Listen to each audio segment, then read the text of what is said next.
In a world obsessed with refrigeration and fast food, the Amish quietly excel at something truly remarkable, keeping vegetables fresh for months, without a single watt of electricity. While most households rely on crisper drawers and cold storage, the Amish use ancient, natural, and ingeniously low-tech solutions to stretch the life of their produce deep into winter. It's not survivalism, it's simply the way they live. It all starts with growing the right vegetables. Not all crops are created equal when it comes to long-term storage. The Amish intentionally focus their gardens on hardy, keeper vegetables, varieties that are known to store well over time. These include root crops like carrots, beets, potatoes, turnips, and parsnips, as well as onions, garlic, squash, and cabbage. Heirloom varieties are often chosen not just for taste, but for their durability in storage. In fact, some types of winter squash can last over 6 months if stored properly. Once harvested, the Amish use timing and technique to ensure vegetables don't spoil early. For example, root crops are never pulled from wet soil, as excess moisture can lead to rot. They're left to cure in the field, a process where the skin dries and hardens slightly before storage. Similarly, onions and garlic are laid out in shaded, well-ventilated spaces for weeks until the outer layers dry completely. This natural curing method toughens the vegetables, protecting them from mold, bacteria, and pests. The harvest itself is staggered, and not everything is picked at once. Crops that can remain in the ground longer, like carrots or parsnips, are often left until just before the first frost to benefit from the cooler soil and develop better flavor. Others are dug up in batches and immediately sorted. The Amish are meticulous about storage quality. Bruised, cracked, or insect-damaged vegetables are never stored long-term. They're either eaten quickly, preserved by canning, or fed to animals. Once the harvest is complete, the real magic begins. Natural storage solutions that allow vegetables to last months without a fridge in sight. And the most important tool in the Amish preservation arsenal? The humble but powerful root cellar. In Part 2, we'll dig deep, literally, into how Amish root cellars are built, how they maintain perfect storage conditions year-round, and why they're still unmatched by even the best modern fridges. How Amish root cellars are built. When it comes to long-term vegetable preservation, the Amish rely on a method so old and effective it almost feels like magic: the root cellar. While modern society chases after smart fridges and vacuum-sealed bags, the Amish have quietly perfected the art of underground food storage that keeps vegetables crisp and edible for half a year or more, all without a single drop of electricity. A root cellar is more than just a hole in the ground. It's a purpose-built, earth-insulated chamber, often partially or fully buried beneath a home, barn, or hillside. The genius lies in how the cellar takes advantage of the Earth's natural ability to maintain a cool, stable temperature, typically between 35 degrees Fahrenheit and 50 degrees Fahrenheit, with a humidity level of 85% to 95%. This microclimate slows down decomposition and prevents vegetables from drying out. Unlike refrigerators, which can suck the moisture out of produce, a root cellar keeps everything tender, hydrated, and alive. The Amish often build their root cellars with stone, thick timber, or packed earth walls, and include ventilation shafts to manage airflow and humidity. Too much moisture causes rot. Too little causes shriveling. So they install adjustable vents that allow cold air to flow in during fall and early winter and warm air to escape. It's a delicate balance, one they've learned to fine-tune through generations of trial and error. Inside the cellar, vegetables are stored with incredible care and precision. Root vegetables like carrots, beets, and parsnips are layered in damp sand or sawdust inside wooden bins or crates. The sand insulates each vegetable from air exposure and rot, and also prevents sprouting. Potatoes are kept in burlap sacks or wooden boxes away from light, which would otherwise cause them to turn green and toxic.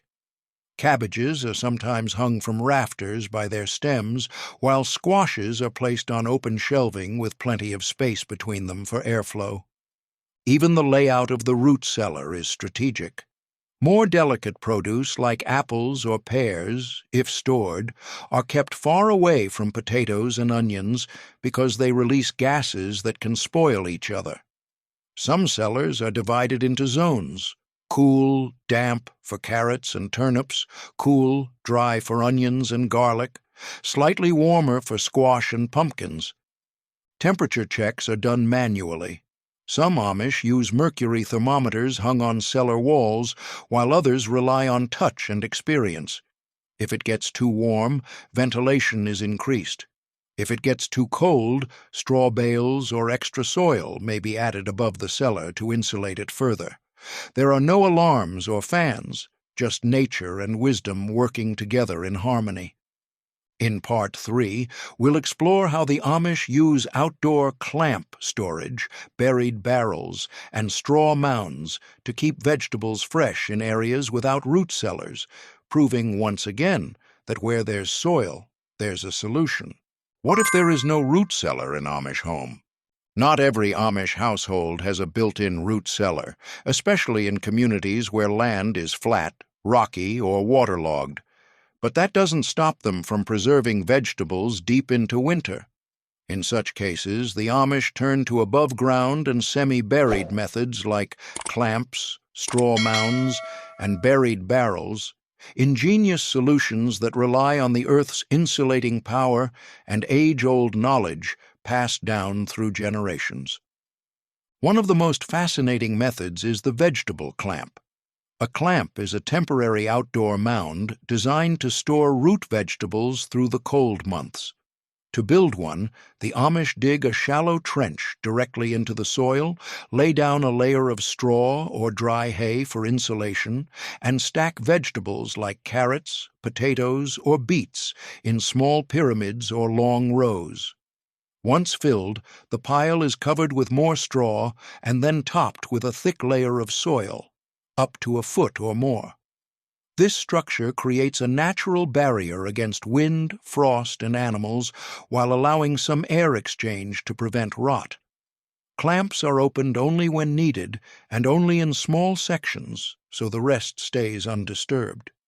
In colder climates or where the water table is high, the Amish may use buried barrels or crates as makeshift root cellars. A clean, food-grade barrel, usually metal or heavy-duty plastic, is buried with just its lid peeking above the soil.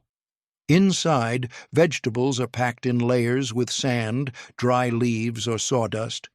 A tight-fitting lid keeps out rain and pests, while the earth insulates the contents. These small mini-cellars are excellent for families with limited storage space or for keeping emergency reserves. Then there's the straw mound method, which is simpler and more temporary. This involves placing a thick bed of straw or hay on the ground, layering vegetables on top, and then piling more straw over them before covering the whole thing with a tarp or oilcloth weighed down by stones. It's quick to set up and ideal for late-season storage when you just need to keep vegetables fresh through the first few months of winter.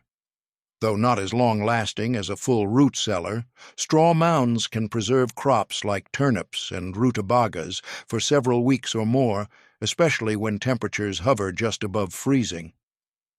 In Part 4, we'll look at how the Amish dry, pickle, and can vegetables to extend their shelf life even further, turning summer harvests into winter feasts without a single freezer or fridge, pickling and canning vegetables the Amish way. While root cellars and outdoor storage mounds are excellent for certain types of produce, the Amish don't stop there. To extend the freshness of vegetables throughout the long winter months, they turn to preservation techniques that are as flavorful as they are effective: drying, pickling, and canning. These aren't just fallback methods. They're an integral part of the Amish food lifestyle, transforming perishable vegetables into long-lasting pantry staples without a drop of electricity. Let's begin with drying, one of the oldest and simplest forms of vegetable preservation. Amish families slice vegetables like green beans, peppers, tomatoes, corn, onions, and even squash into thin strips, then dry them using a variety of off-grid methods. Some use attic drying racks, where hot summer air circulates freely. Others string beans into garlands, known as leather breeches, and hang them in shaded porches or warm kitchens. Sun-drying is common too, using mesh trays laid out during the peak heat of the day, covered loosely with cheesecloth to keep insects away. Once dried, the vegetables are stored in airtight jars, paper bags, or linen sacks, and placed in cool, dark cupboards. When rehydrated in soups or stews, they regain flavor and nutrition remarkably well. This low-tech process captures the abundance of summer in a form that can be eaten even in February without refrigeration, freezing, or modern packaging. Then there's pickling and fermenting, especially popular with cucumbers, carrots, cabbage, beans, and beets. The Amish make use of both vinegar-based pickling and traditional lacto-fermentation, often using large ceramic crocks or glass jars. Fermented vegetables like sauerkraut are made simply by shredding cabbage, salting it, and letting it ferment in its own juices in a cool place. The salt prevents harmful bacteria from growing, while lactic acid bacteria flourish, naturally preserving the food and boosting its nutritional value. Pickled vegetables are not just shelf-stable, they're deeply rooted in Amish tradition. These jars line pantry shelves and are often served at meals during winter, providing both variety and essential nutrients when fresh produce is scarce. And with no electricity required, they embody the Amish philosophy of using simple, God-given processes to meet daily needs.